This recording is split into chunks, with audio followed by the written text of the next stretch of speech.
And the idea that a single candle can light many other candles and it does not diminish its own light. And I think these are some of the ideas of flourishing and creating an environment where the best is seen in everyone and we can all rise together.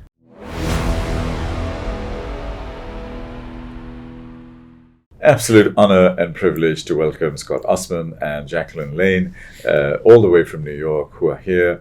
And they are amazing authors, personalities, coaches, and they've come to and graced our region at this point in time. What we're going to do today in the Voices of the Future is talk about their experiences as coaches and how they engage with some of the greatest leaders in the world and help impact and make a difference. Scott, Jacquelyn, welcome. Wonderful to see you here. Having a good time? So wonderful. Thank you so much for having us. Yeah, we came to the region for the first time in March and fell in love with it, and committed to really being here on a regular basis. I think we're just super excited about the growth, the dynamism, the youth that's here. And it's the kind of energy that we love tapping into. And that energy is quite infectious, isn't it? Mm. And it just just lifts us and does amazing things. Scott, would you tell us about your career? And it's a very illustrious career, so I didn't even want to start talking about it, but tell us about yourself. Yeah, well, I'm going to start with current and then I'll share a little bit about the past. Sure. But currently, I co-founded the 100 Coaches Agency with Jacquelyn. The 100 Coaches Agency is based on the 100 Coaches community, which I co-founded with Marshall Goldsmith, number one executive coach in the world. Many people, especially I think in the region, have heard of him. Absolutely. And it was based on a very simple insight that he had, which is he had been taught everything he knew by Peter Drucker. Peter Drucker taught him everything that Peter Drucker knew, and Marshall wanted to pay it forward. And so he said, let's bring a group of 15 people together so that I can do that. And he put up a video on LinkedIn, 20,000 people applied. And over the course of the last 7 years, we have added 25 people at a time. And now it's actually about 400 people in the community, leaders, leadership thinkers, and leadership coaches. And because of that, we had been aggregating all these great coaches and created the 100 Coaches Agency. Before that, I was a brand strategist for a couple decades, and before that, I was a fashion photographer for a decade, including half the decade in New York and half in Paris. We'll get back to the fashion photography. That sounds like really fun. We'll bring Jacquelyn into the conversation. Please tell us about yourself. Yeah, well, I started my career as an engineer, but realized very quickly that solving mechanical challenges or chemical challenges were actually a little less interesting to me. I realized that actually human challenges are some of the most complex and often the most overlooked. And so I realized that all sustainability issues are really at their core human issues. And those were the kinds of problems I really wanted to be solving. I had been exposed to the world of executive coaching and had seen some of the transformative growth for friends and family members, and was starting to begin that process myself of looking for a coach. And then I realized how difficult it really is to find the right coach. But that ultimately led me through a friend of a friend to meet Scott, and together created the 100 Coaches Agency, which is really designed to help solve that problem and connect some of the world's most influential leaders with the right resource for them. You know, I'm a futurist and I talk a lot about technology, but actually 90% of my work is about humanity. And my thesis is that as we have more and more technology, because anything that can be digitized will be, because it's 1,000 times faster and 1,000,000 times cheaper. But anything that cannot be digitized, which is love, harmony, compassion, heart, soul, spirit, common sense, imagination, creativity, intuition, all of these things are 1,000,000 times more valuable. Yes. And my question to you is you come in as an engineer, you in a more creative space as a photographer. When you're coaching people, a lot of these leaders are technically proficient, amazing at their jobs. And now with technology coming in, how do you coach them and guide them into the softer skills and the more human skills? For you first, and then you can, Yeah, I think that you're hitting on the exact transition that we're now seeing, which is, we've historically been the Industrial Revolution, and people were thought of as labor. Right. And some of that language still persists today Yes, in the way yes. that we talk about people and employees. They're called human resources. Exactly. The resource. Exactly. And some of that language, I think, is starting to feel very outdated because people are realizing now, especially with the rise of technologies like machine learning and AI and blockchain and all of these others, that really machines are doing a lot of thinking. Before people were more like interchangeable with robotics, on a assembly line, then the Industrial Revolution, and then it became mind work, and we began getting jobs for our ability to think and compute, and now computers are being able to catch up with us, and we're realizing there is something that technology still can't do, and that's the work of the heart. Yeah. And so we're starting to see some of that shift, and leaders are recognizing if we can tap into the hearts of the people in our organization and recognize the beauty of a human-to-human interaction, that's actually the way of the future. I'll get to you, Scott, in a second, but you touched my heart by saying a heart. And I say the final frontier is our brain, our human intelligence, and our heart. Those are the only two things left. Everything else is towards technology now. And we need to build our multiple intelligences. Yes. And we need to build all our multiple components within our heart, compassion and all of empathy and everything else we talk about. Scott, what are your thoughts on this? I think the words we use to describe things really matter. Even before I was a photographer, I was a student of philosophy. A friend of ours, Dr. Benita Thompson, talks about thinking of human beings working in companies as assets, not expenses.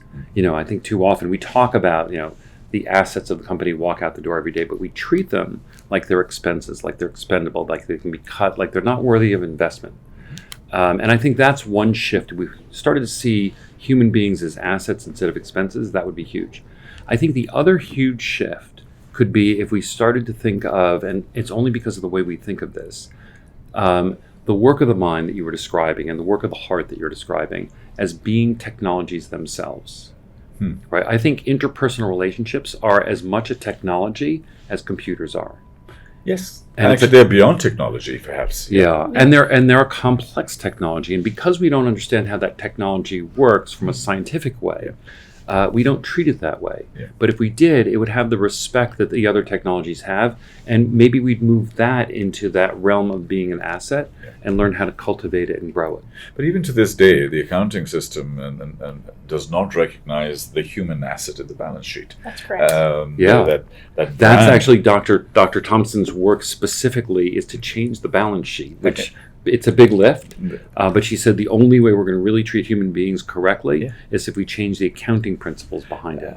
100%. And in those accounting principles, if people are bringing value into the company as people, then that should be recognized there as part of the asset. Because if they leave, the company actually depletes in terms of value. Yes. And if great leaders lead, then they can literally take a chunk out of the company valuation. Absolutely. In our work in the space of executive coaching, we really do see people as assets worthy of investment.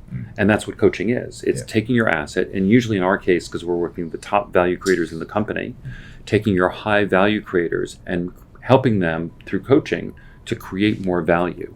And the results are not just tangible, they're quantifiable and really exponential. You chose, and you're a branding person, so I'm going to challenge you on this. You chose 100 coaches as opposed to infinite number of coaches. In other words, you're creating a scarcity model. Sure. And I'm an abundance creator. So my company is called Exponential.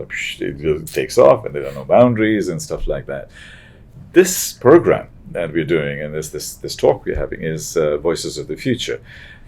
My first phase, I'm doing 100. And when you were putting the 100, I said, how does he make it 1,000 or 1,000,000 or 10 million? And you had the infinity sign in there, and I said, okay, I got the secret there. What's your secret, and what's the reason for that branding? Well, so thank you for asking that question. And I will say that much of this was thought out in advance, and really the 10-year brand strategy, not just the business strategy, but where the brand evolves. And some of it happened because my design firm is called Double Space. It's still around, one of the finest branding and design firms in the world. They did our logo. And the initial thought is, We like the idea of 100 being a scarcity model. The top 100, first it was 100 coaches, meaning literally quantity was going to be 100. Back in the days when we were saying it was going to be 25, 100 seemed like a stretch. Once we cleared the 100 mark, roughly after about a year, I had the shift that 100 isn't about quantity, it's about quality. And 100 becomes the top 100 coaches in the world. And that we can segment, so we can have the top 100 CEO coaches and top 100 various different types. But eventually, in the work that we did in the Becoming Coachable book, and it was inspired and built into the logo, but it wasn't revealed to us by us what it meant until we started doing the book, that the 100 becomes 1 to infinity. If you see the design, it's the number 1, the number infinity, and it's really about exponential growth. That really what our ambition is, and this has been from the very beginning, that we recognize that growth happens through leaders. Mm-hmm. And that leaders impact hundreds of thousands or millions or tens of millions of people, and that with our limited capacity, and whatever our capacity is, it's limited, if we can reach the people who have that sort of exponential capacity, then we can create the shift that creates the ripple. And as Jacquelyn likes to say, it's like a pebble dropping in the pond. Yeah. Right? We want to be the initiator of the ripple that impacts more and more layers of people. And that's where 1 to infinity comes in. Like we're this sort of little one in the center, but our ambition is to affect everybody. Yeah, I mean, talking to your partner Marshall Goldsmith in the past, also one of the key things he was sharing was that he wants to be around people who are influencing people. Mm-hmm. So therefore, you can influence the influencers. Now I know in social media it's done with the Kardashians of the world in a completely, in a more crass way, but.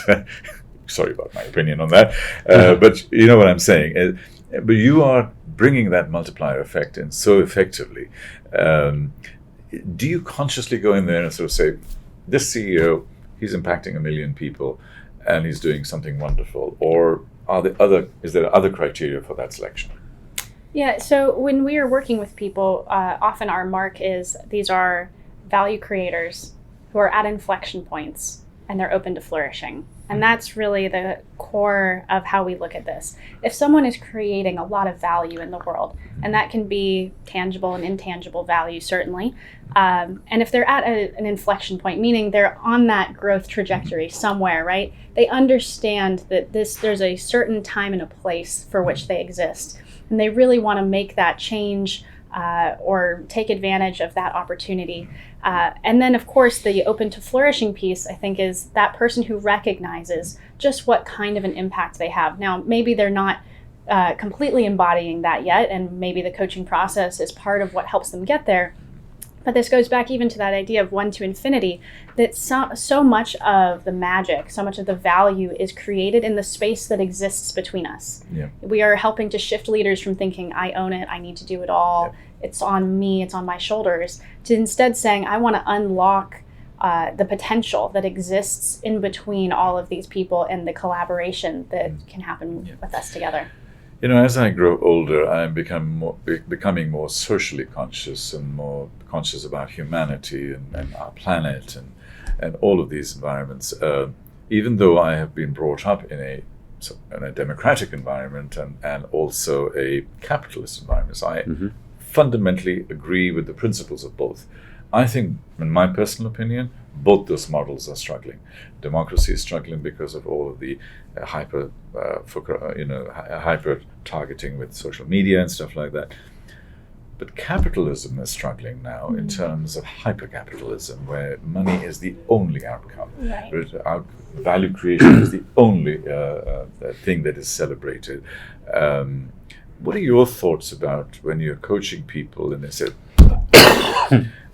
when you're coaching people and they say, Scott, come in and help us increase our value by 10x. And in the process, whatever happens. Mm-hmm. Do you get that kind of thing? And when you are hitting hypercapitalism, where does your value system and morality sit on that? Yeah, we're not. I don't find a lot of people coming to us with that particular request. Okay. We're always dealing in the world of human capital. So the request from us is we have a leader Sometimes we have a leader, they're doing great, we'd like them to do better. Sometimes we have the request, we have a leader who's struggling, and we want to help them be not struggling so that they can reach their full potential. Yeah.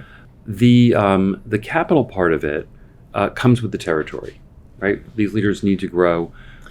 Philosophically, I think where we are moving faster and faster is that you can't grow from a capital point. I mean, you can grow from a capital point of view in the short term.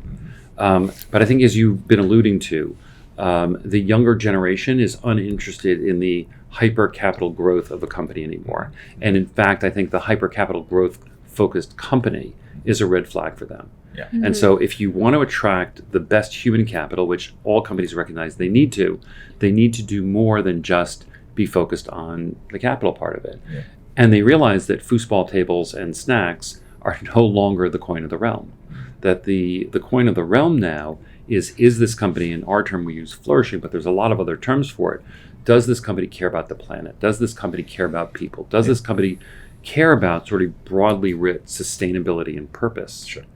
And that's what they have to demonstrate. And therefore, when our coaches are coaching people, that's absolutely part of the formula. And I'm looking at the triple and quadruple bottom line concepts of people, planet, profit, and perhaps prosperity, and so on. And I think to build a structure around that, because conscious capitalism, ethical capitalism, responsible capitalism are amongst the new trends that I think will start coming out.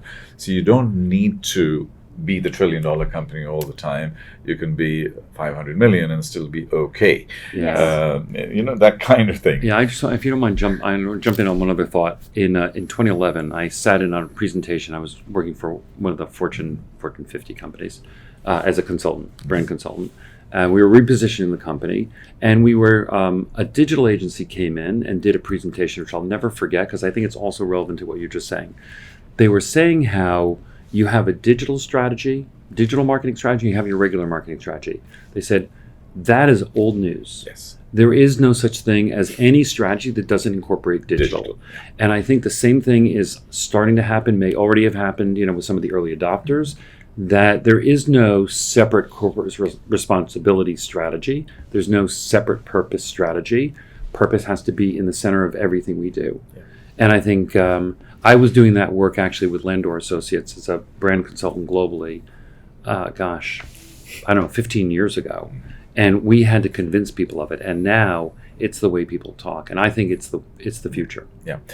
One of the phrases I use when I'm doing, and generally also some of my keynotes, is that green is the new digital. So every decision you make, you have a green lens in front of you. It's going to help the planet, it's going to look after people, and you have the green lens. Like digital was a department, now it's not a department, now it's omnipresent. Right. And the other one is sustainability must be profitable, because if it's not profitable, it'll just be a CSR project. It gets sort of stuck there, so it needs to end up becoming and being seen. So the shift in the mindset is what we like to talk about. Moving forward, tell us briefly about your formula, your coaching formula, because I know you have some clear steps, and the book is represented here. Perhaps you can share what the formula is. Yeah. Well, we understood from working with all of these amazing world-class coaches what really goes into making a successful coaching engagement. And we started asking them around different tools and techniques and methodologies. And while that's interesting, there was one common theme that kept emerging, which is the most successful coaching engagements include what they refer to as coachable leaders. And so coachability became the word, but no one really quite had defined that or knew what that meant. And so when we interviewed some people in our community, we found there were 4 common themes that emerged: that you have to be open to change, open to receiving feedback, open to taking action, and open to being held accountable. I saw your presentation earlier on, and I was fascinated by its simplicity. Simple is good. Simple is good. Simple is hard. Yep. Simple but not easy. Simple but not easy, exactly. And I'm just thinking to myself, you wrapped it up really, really in a very simple way, which sort of means that you can get your arms around it. Mhm. What are your thoughts when you walk into a really sophisticated CEO who's expecting some massive jargonistic kind of stuff going on, and you just sort of say 3 things, 4 Yeah. things, and that's all you need to do? That's it. Well, we studied at the feet of the master. Marshall Yes. is so good at simplicity. Yes. And I think, and he does it so naturally. Yeah. I don't, he doesn't even think about it. He's just like, and he communicates so simply as Yeah. well. But the insight that we took away from that is you want to make the task as simple as you possibly can, so that when people hear it, it's obvious, and they're not challenging the task. Yeah. And of course, their next response is, it sounds simple, so they can just do it. And then they realize that the task may sound simple, but doing it is very hard. Yeah. Consistency. Marshall asked me a very tough question ages ago, and I was doing some, and he was helping us on some of the social work that we were doing, and he said, "What's the one thing that you want to do? Just be remembered for one thing." And I'm like, "But I do so many things, and I'm a diversity person." And no, one thing, and that's your challenge. Go back to one, and that really changed my life in many ways. So because it always used to come back and resonate and connect with me and percolate in my head, what's the one thing? And then I redefined myself and reinvented myself as a futurist. And now I'm investing in that one thing, which is being a futurist. And unfortunately now everybody calls themselves a futurist, which is a real blow. But 6 years ago I was the only futurist around in town. But fortunately I'm on LinkedIn. If you go in there, I'm top 1 or 2 in the region. So I'm grateful to Marshall to have guided me in that way and coached me in that way. Do you find that CEOs find it difficult when you're coaching them to get to that singular essence of who they are and what they're trying to achieve? For some people, it ends up being the work of a lifetime. Yeah. Indeed. It takes real work. Yeah. It takes real accountability as well, and someone who can reflect things back to you. I think that's the real benefit of a coach, is that sometimes someone else can see things in us that we can't always see in ourselves. Sure. And I think a great coach is someone who helps to bring that out. Sure. Can you share 1 or 2 fun stories, coaching stories? And you mentioned you have success stories, but I'd like to see some more fun stories. I mean, you mentioned Hubert Joly. Yeah, Hubert Joly is our favorite success story. We haven't had any failures with the 100 coaches with our engagements with our coaches. Isn't that dangerous? The fact that no failure to me is you're not trying hard enough or you're not pushing the boundaries enough. No, I think. I hear you, and I think about that also. On the other hand, I fundamentally believe 3 things. One is client selection is tantamount to, you want to have a great outcome, start with great inputs. I mean, that's a big Marshall thing. Yeah. And when we think about who are we looking for, who can become coachable or already are, the early adopters, the people at the front of that curve, they're already in there. They want more growth. We're happy to work with them. The people who are at the middle, who are waiting to see how this all is going to pan out, they're not really good candidates for us. Right? The people who are curious and inspired by the possibility of coaching, the people who are fully engaged, that's who we're working with. Yeah. And if you have someone who is at that level of engagement, then coaching will work miracles all the time. Marshall often says, he developed the stakeholder-centered coaching process. And he says, if you do the work, it won't work some of the time. It will work all of the time. And I think that is the beauty and the promise of coaching, is if you do the work, it will be successful. Every so often we'll talk to somebody and they'll say, what if I can't make that change? And the easy answer is, there is nothing about that change that already doesn't exist between your ears. Yeah. Nobody's externally stopping you from changing. It's just you. Yeah. I'll throw a couple of data points at you and get your thoughts on that, and then we'll start wrapping up into how you see the future. Data point number 1, 60 to 70% of the jobs by 2030 do not exist today. So, monster change. Yeah. only 10 to 12, according to Accenture, 10 to 12% of the people sitting in boards and senior level executive positions have good quality technology backgrounds. I mean, while we're living in a tech world. The burgeoning new Gen Z population that's coming in, by 2030, they will be the major group of people that are there, and even Gen Alpha is coming through, age is getting lower and lower and lower. In this kind of new data sets that are coming in, and these are the challenges that most of, while you're coaching people, they must be encountering. How do you guide them? How do you coach them through this and navigate through this jungle? Yeah, we find that feedback and just opening that conversation is really useful. There are so much that we can learn from an intergenerational workforce. You know, for example, a dear friend of ours, Aisha Bursell, wrote a great book, Design the Long Life You Love, and she talks about how people in their 20s and early 30s, people who don't have kids quite yet, and people who are empty nesters and are kind of at the tail end of their careers, actually look very similar in a lot of ways. They both have a lot of free time and want to give back and share and exchange, but they're often not connected. And so she's proposed this idea for really interconnecting an older generation and a younger generation. And if we can do that and facilitate that in the workforce, isn't that powerful? Because an older generation can teach a younger generation about interpersonal relationships and connection, and dealing with certain on seasons of uncertainty as they've been through some of those. And a younger generation has a lot of that technology native. They really understand some of the future and where things are headed. They have high ambitions, and they can share that with an older generation. And so we think just opening some of those channels of communication, and essentially you're opening yourself up to be coached both directions. Indeed. Another statistic that I read somewhere when I was researching you was that almost 90% of people believe that they are coachable, but actually, realistically, only 10 to 20% actually are. What are your thoughts on that with your experience? Oh, it doesn't feel like a statistic that I would want to sign on to.